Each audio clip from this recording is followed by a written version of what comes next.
So, we're at the Wild Goose, Jacqui. I know, and it's wild. It's amazing. What is it about the Wild Goose that brings you here, that brings you back? Yeah, I just love it. I'm not really campy girl, to be honest with you, but I am mountain, water, stream, So green outdoors, trees. environment, Love it. nature. Love it. It really does feel like God's presence hovers outside in a really stunning way. Yeah. And in the city, you don't get as much opportunity. Yeah. So when I see the clouds hugging the mountains. The mountains, right? Oh my Yeah. God. It's like a lay around the mountain. I love it. And when I see all the people walking and hugging and loving each other, that makes me happy too. Yeah, yeah. Well, let's talk about what you are doing. I think one of the things I'm interested in talking to you about is the whole notion of being a follower of Jesus as opposed to being a Christian. Yeah. I'm done with Christian right now. Okay. I mean, I'm not saying I won't get back to it, Yeah. but right now, when I'm explaining Christian, when I'm talking Christian, doing Christian apologetic, Yeah. I feel like I have to explain away our pretending that the environment's not in trouble. I have to explain away greed and avarice and malice and Right, prejudice. right. But if I say follow Jesus, people are like, oh yeah, Yeah. tell me what that looks like. And it's just easier without all the baggage to let people understand that Jesus is a good dude to hang out with. Right? Yeah. I often think about it that the church has and this is not purely a PR problem, but the church has a massive PR problem. Yes. Jesus has no PR problem. No, not at all. Except that we hijack him Yeah. and we make him the poster boy for our junk. Right. And our anger and our prejudices. Yeah. But Jesus, that rabbi, the teachings of Jesus, and the red letter Christians get this, and Right. lots of us are getting this. Pure love. Take care of the poor.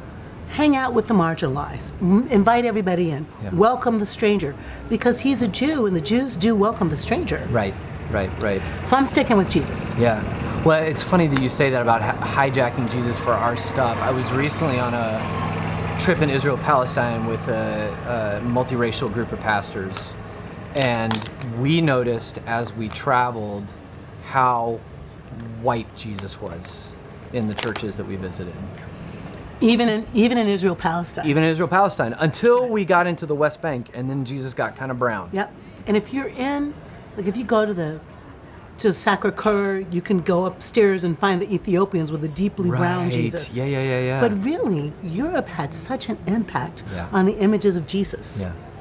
And it doesn't make any sense. So I'm glad you guys noticed that. And then we have to ask ourselves, how are we going to disrupt that? Because if Jesus is white, and he's not, if Jesus is white power, white hegemony, white racism, white supremacy are all more easily tucked into the wind beneath the white Jesus' wings. Right. Yeah. It was a whole controversy, on Fox News, of course, where it was Santa Claus is white. What? Hello? What? Oh my God. And so also is the Little Mermaid. Right. You right? cannot cast that black, beautiful girl in that role. Even though Sebastian the Crab was a black man named Titus Burgess on Broadway. Right. The crab can be black, but the mermaid can't. So Do you see how insidious white supremacy is? it's insane, and I really am in that place of learning more as I go. As being a straight white Southern male, this is this is what I am slowly waking up to.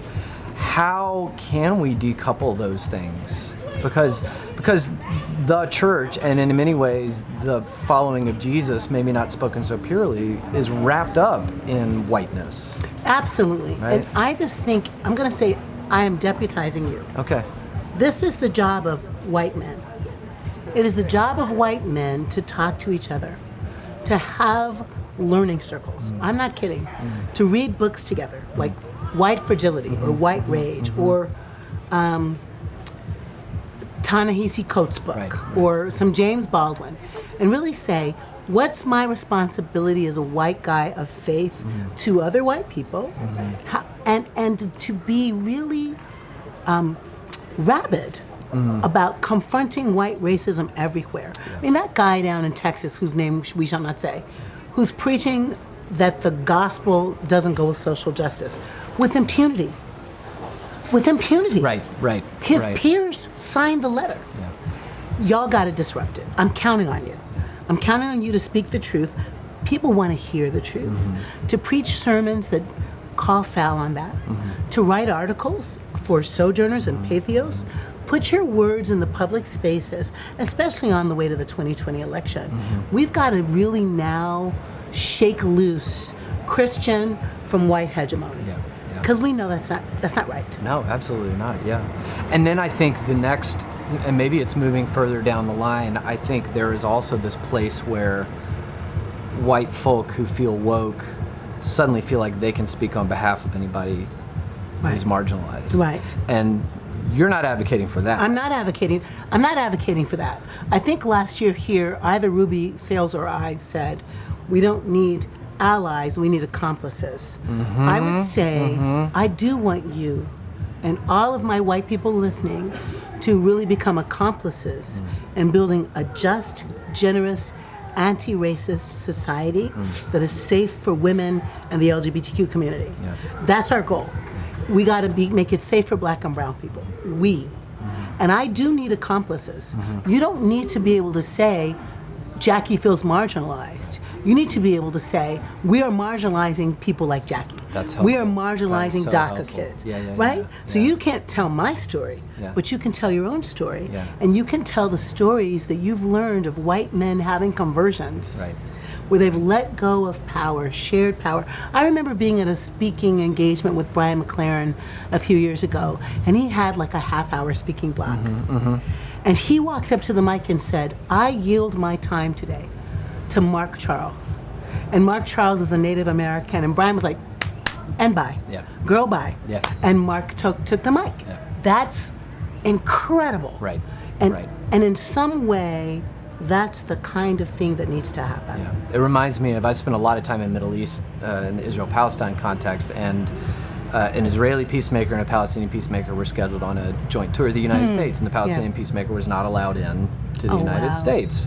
And so the very first thing the Israeli speaker said is, before we even get started, we have to acknowledge that there's an empty chair here, and that's the biggest part of the problem is I get to claim all the time now.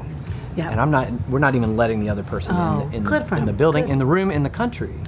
And there's an obscenity about that I think that is part of the problem too, that I can inhabit spaces and yet those spaces are the same ones where I feel like somebody else can't. What Brian did is exactly what needs to happen.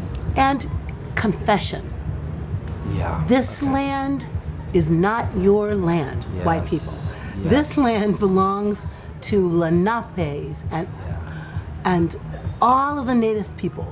This land belongs to the people that we took it from, that you took it from. And there's got to just be some humility. And if there's humility, we can share space differently. That we are not entitled, white men or white women, to the space, the land, the talk, the money. This is America. A land of diversity, a land of immigrants, a land of children and mothers and fathers who all want access to the American dream. I think that's a spiritual practice of letting go. Oh man, I love that. I love that spiritual practice, and then it also hit me for the first time ever.